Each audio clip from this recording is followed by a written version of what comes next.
Next question हमारे पास example 5.5 given है और क्वेश्चन में गिवन है solenoid has core of material with relative permeability 400। मतलब यहाँ पर म्यू आर का वैल्यू हमारे पास में रिलेटिव परमेबिलिटी म्यू आर का वैल्यू यहाँ पर 400 गिवन है। ओके और म्यू आर यूनिटलेस पैरामीटर होता है तो म्यू केवल 400 ही हमको लिखना है, no dimension. The winding of the solenoid are insulated from the core and carrying current 2 ampere. Okay तो यहाँ पर करंट का वैल्यू हमारे पास में 2 एम्पियर गिवन है। If the number of turns is 1000 per metre, number of turns per unit length हमारे पास 1000 गिवन है, 1000 टर्न्स पर मीटर गिवन है। ओके हमको फाइंड करना है, कैलकुलेट ए एच। एच मतलब कि मैग्नेटिक इंटेंसिटी। एच का मतलब क्या होता है? Magnetic intensity.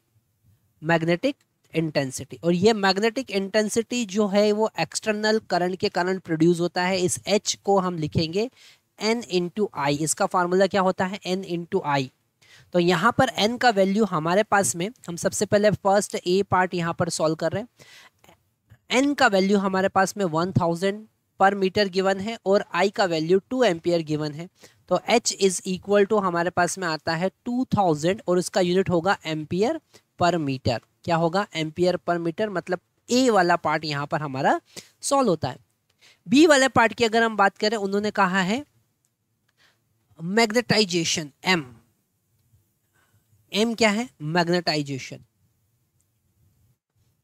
मैग्नेटाइजेशन ओके यहाँ पर मैग्नेटाइजेशन को समझने के लिए हम थोड़ा सा इसका बेसिक कॉन्सेप्ट समझ लेते हैं।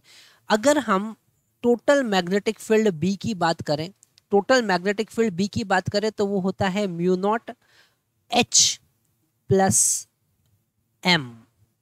एच का मतलब मैग्नेटिक इंटेंसिटी और एम का मतलब मैग्नेटाइजेशन।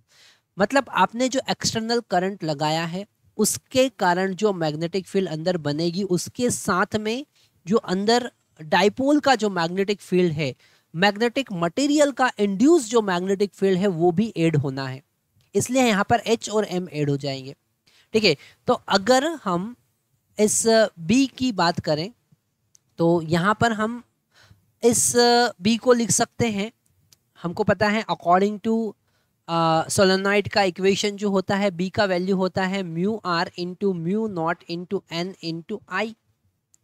और यहाँ पर mu not as it is, H का वैल्यू है ना, ये एम्पियर सर्किटल लॉ की हेल्प से हम डिराइव करते हैं सोलेनोइड का मैग्नेटिक फील्ड। ये फार्मूला हमको पता है।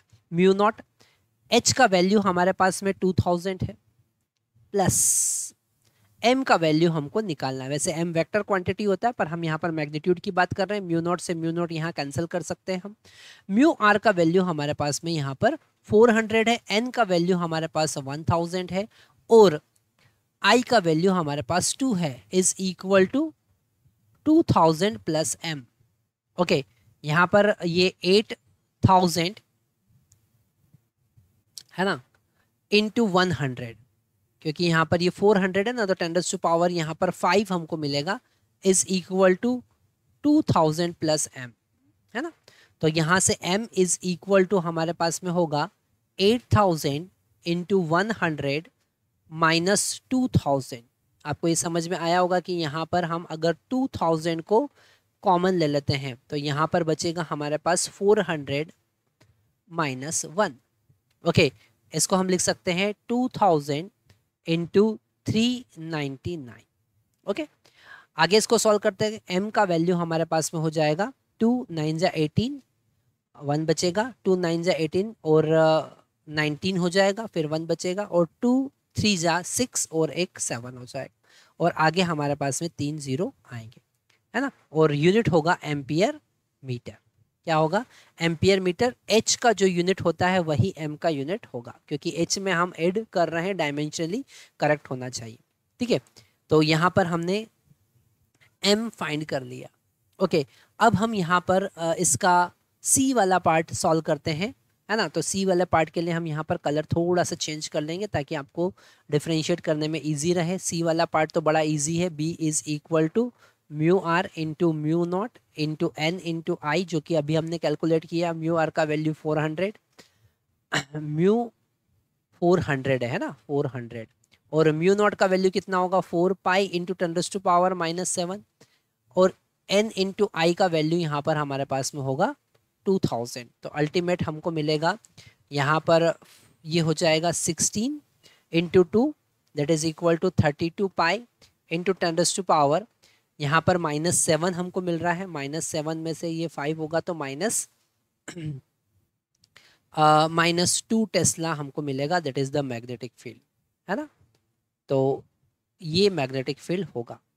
डी वाला पार्ट फिर से बड़ा इंटरेस्टिंग है। डी वाले पार्ट के लिए फिर से हम कलर चेंज कर लेते हैं। यहाँ पर हम ब्लू कलर ले लेते हैं, ग्रीन कलर ले लेते हैं, ठीक है। तो डी वाला पार्ट हम यहाँ पर सॉल्व कर रहे हैं। डी वाले पार्ट में हमको मैग्नेटाइजिंग करंट फाइंड करना है, ठीक है। अगर हम इस बी को, मैग्नेटिक फील्ड को लिखे तो हम लिखेंगे mu not an into I plus I M, ये होता है मैग्नेटाइजिंग करंट। ओके तो यहाँ पर जो हमारा उसका परमेबिलिटी प्रोड्यूस कर रहा है, रिलेटिव परमेबिलिटी प्रोड्यूस कर रहा है मैग्नेटाइजेशन के कारण, बी का वैल्यू हमने यहाँ पर निकाला है ना, that is the 32 pi into 10⁻⁻2।